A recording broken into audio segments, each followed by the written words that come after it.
Eh bien, qu'est-ce, Frosine? Oh mon Dieu! Oh, que vous vous portez bien, hein?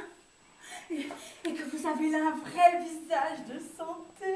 Qui, moi?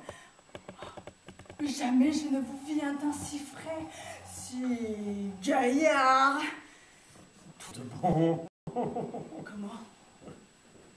Vous n'avez de votre vie été si jeune que vous êtes. Et je vois des gens de 25 ans qui sont plus vieux que vous. Cependant, Frosine, j'en ai 60 bien comptés. Eh bien, mais qu'est-ce que cela, 60 ans, hein? Voilà bien de quoi. C'est la fleur de l'âge, cela. Et vous entrez maintenant dans la belle saison de l'homme. Tu as raison, mais 20 ans de moins, pourtant, ne me ferait pas de mal que je crois. Vous moquez-vous? Vous n'avez pas besoin de cela. Et vous êtes d'une patte à vivre jusque à 100 ans. Tu crois? Assurément. Vous en avez toutes les marques. Tenez-vous un peu. Oh, que voilà bien là, entre vos deux yeux, un signe de longue vie. Tu t'entends à cela? Sans doute. Donnez-moi votre main. Oh mon Dieu, mais quelle ligne de vie! Comment? Mais ne voyez-vous pas jusqu'où va cette ligne-là? Mais qu'est-ce que cela veut dire? Par ma foi, je disais 100 ans. Vous passerez les 6-20. Tant mieux! Ah non, c'est pas ça. Non, pas encore. Pas d'accord. La tes annonces sûrement. Oui, c'est ça. C'est ça? Qu'est-ce que je veux dire? Tu crois? Tu le crois? Bah, vas-y. Tu le crois? Il faudra vous assommer, vous dis-je. Et vous mettrez en terre vos enfants. Et les enfants de vos enfants. Ah, tant mieux! Mais dis-moi, Frosine, comment va notre affaire? Oh, faut-il le demander? Et me voit-on mêler de rien dont je ne vienne à vous? J'ai surtout pour les mariages un talent merveilleux. Et je crois, si je me l'étais mis en terre, que je marierais le grand Turc avec la République de Venise. Il n'y avait pas sans doute si grande difficulté à cette affaire-ci.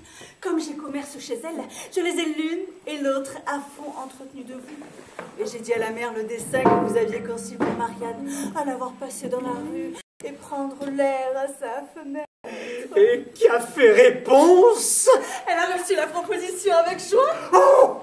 Et quand je lui ai dit que vous souhaitez fort que sa fille assistât ce soir au contrat de mariage qui se doit faire de la vôtre, elle y a consenti sans peine et m'a confié pour cela. Oh, Frosine, c'est que je suis obligée de donner ce soir à souper au Seigneur Anselme et je serais bien aise qu'elle soit du régal. Vous avez raison. Elle doit ce soir venir rendre visite à votre fille, d'où elle fait son compte d'aller faire un tour à la foire pour ensuite venir au souper. Eh bien, elles iront dans mon carrosse que je leur prêterai. Voilà justement son affaire. Mais dis-moi, Frosine, as-tu entretenu la mère touchant le bien qu'elle pourrait donner à sa fille? Lui as-tu dit qu'il fallait qu'elle cédât un peu, qu'elle fît quelque effort, qu'elle se saignât pour une occasion comme celle-ci? Car n'épouse-t-on pas une fille sans qu'elle apporte quelque chose? Comment? Mais c'est une fille qui vous apportera 12 000 livres de rente. 12 000 livres de rente? Oui.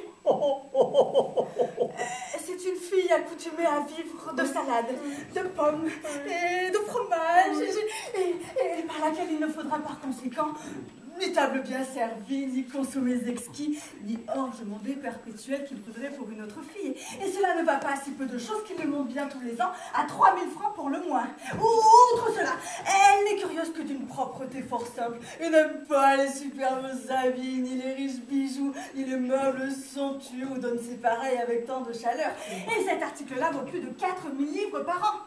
De plus, elle a une aversion horrible pour le jeu. Et ce qui n'est pas commun aux femmes d'aujourd'hui. J'en sais une de nos quartiers qui a perdu à 30 et 40 20 000 francs cette année. Bon, n'en prenons même que le quart.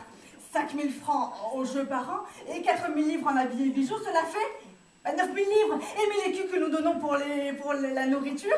Ne voilà-t-il pas par année nos 12 000 francs bien comptés? Cela n'est pas mal. Mais ce compte-là n'est rien de réel. Ah. Comment?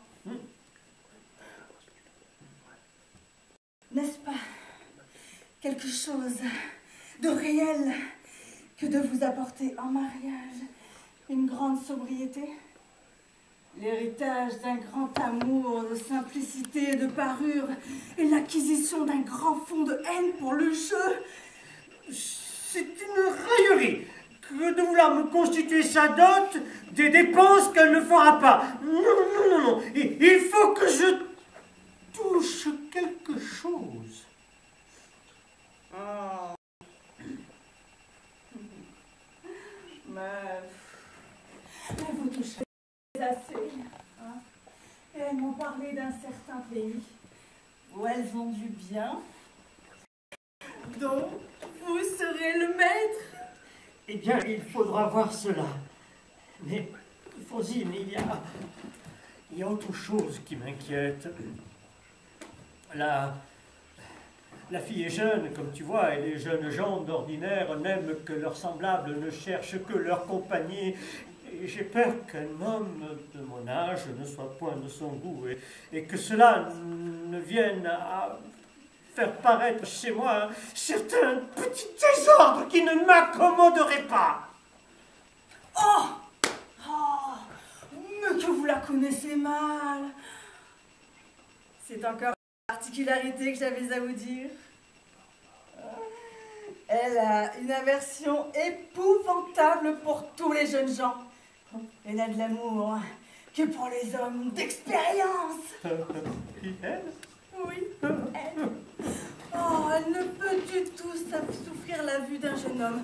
Elle n'est point plus ravie, dit-elle, que lorsqu'elle peut voir un homme mature, avec de l'expérience, les cheveux argentés. Les plus mûrs sont pour elle les plus charmants. Je vous avise, vous n'allez pas faire plus jeune que vous êtes. Il n'y a pas 4 mois encore qu'étant prête d'être mariée, elle rompit tout net le mariage, sur ce que son amant fit voir qu'il n'avait que 56 ans, et qu'il ne prit point de lunettes pour signer le contrat. Pour cela seulement. Oui. Elle dit que ce n'est pas contentement pour elle que 56 ans. Et surtout, elle est pour les nez qui portent des lunettes. Oh, mais cela est admirable. Je n'aurais pas aimé les jeunes hommes si j'avais été femme. Moi, je veux bien. Voilà de belles drôles que de jeunes blondins pour les aimer. Et je voudrais bien savoir quel ragoût il y a à eux. Pour moi, je n'y en comprends pas. Et je ne sais pas comment il y a des femmes qui les aiment tant. Mais il faut être folle fiefée. Trouver la jeunesse aimable, et savoir les sens communs, les sens des hommes que ces jeunes blondins. Et peut-on s'attacher à ces animaux-là? C'est ce que je dis tous les jours. Avec leurs 3 petits brins de... Avec leur temps de l'été et leurs 3 petits brins de barbe en barbe de chat. Et cela est bien battu auprès d'une personne comme vous, hein? Oh, voilà un homme, cela. Il y a de quoi satisfaire à la vue. C'est ainsi qu'il faut être fait et vêtu pour donner de l'amour.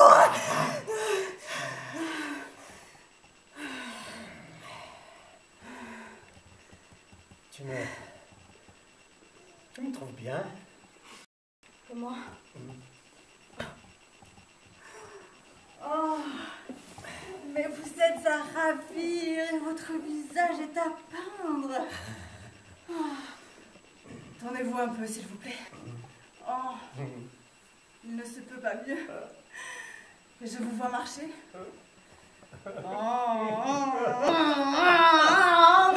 Voilà un corps libre, taillé, dégagé comme il faut, et qui ne montre aucune incommodité. Je n'en ai pas de grande, en effet, s'il y avait cette fluxion qui me prend. Oh, cela n'est rien. Votre fluxion ne vous sied point mal, et vous avez grâce à tousser. Et dis-moi, Frosine, Marianne On a-t-elle point encore vu, n'a-t-elle point pris garde à moi comme cela en passant? Non. Mais je lui ai fait un dessin de votre personne. Oh, et je n'ai pas manqué de vanter votre mérite et l'avantage que celui serait d'avoir un mari comme vous. Tu as bien fait et je te remercie. J'aurais, monsieur, une petite prière à vous faire. J'ai un procès que je suis sur le point de perdre et vous pourriez facilement me procurer le gain de ce procès si vous aviez quelque bonté pour moi. Oh, monsieur, vous ne sauriez croire le plaisir qu'elle aura de vous voir. Oh, que vous lui plairez. Tu as bien fait, je t'en remercie.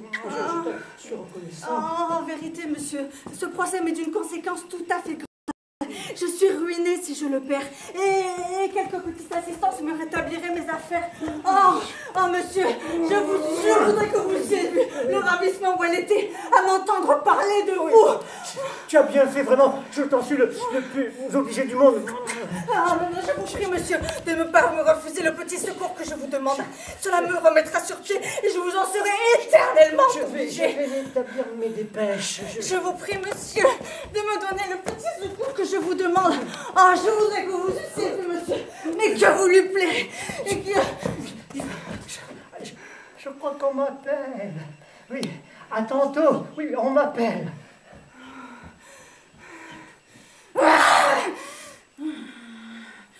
Que la fièvre te serre, chien de vilain, à tous les diables.